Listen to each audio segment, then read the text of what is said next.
ভাই এত ঠাড়া বার রইতে মধ্যে আইডিয়া আইডিয়া কম দাও তুমি। এই অল্প বাজারে গেতাছি গো। এই সাইকেলে যাওয়ার না এই আলবা তো ডাল ভাত খাম না। ডাল খাবে তো এই যে খাও খা। বাবা আমার পার্টনারের সময় মোবাইল কিনছে, আমি এত করে হয়েছি আমার মোবাইল নাই, মোবাইল কিনে দাও আমার। কিসের মোবাইল লাগে তোর? সংসারে এক নয় পয়সা কামাই না আর মোবাইল নাই জানেন থেকে।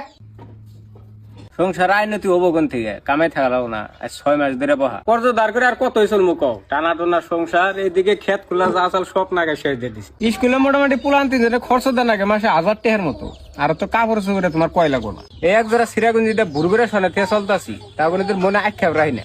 দা ওই দাওড়া নিয়ে ইচ্ছে ঢাল কাটা রাখবো আর দেই সেটা রশি বান্ধা নি। বাবা জ্বর আছে না তোমার, হসপিটাল যাওয়ার না। কি হসপিটালে যামু, পয়সা থাকা লাগবো না।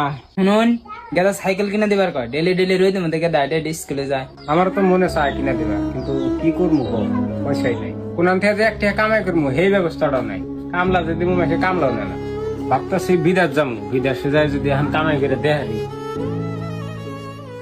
ছোট থাকতে আমি নিজেই চাল গুঁড়া করে পিঠা বানাই খাইছি। এই জন্য থালি যে দেখতে চাও না, থালি 2 থালি করে তেলে পিঠা খাইছি, তাও একটু বাজা নাই। আমার সমান তো কেউ মাংস খাওয়াতো না। এখন সে দাঁত দুধ পড়ে গেছে দেখে কিছু খায় না। তখন কষ্টও করছি সেই সারাদিন তোমার খুদের চালের ভাত খেয়ে থাকছি, আবার রাইতে সোনের ঘরে থাকছি, হারা রাত সোন যাতে পানি পড়ছে। আমি একজন মানুষ আজ পর্যন্ত মোবাইলই চালাই দেখলাম না। আর এই যুগের পোলা হান পেড়ে থেকে বাইরে তোমার মাও খেয়ে কান্দা পারতাম, মোবাইল খেয়ে কান্দা উঠে।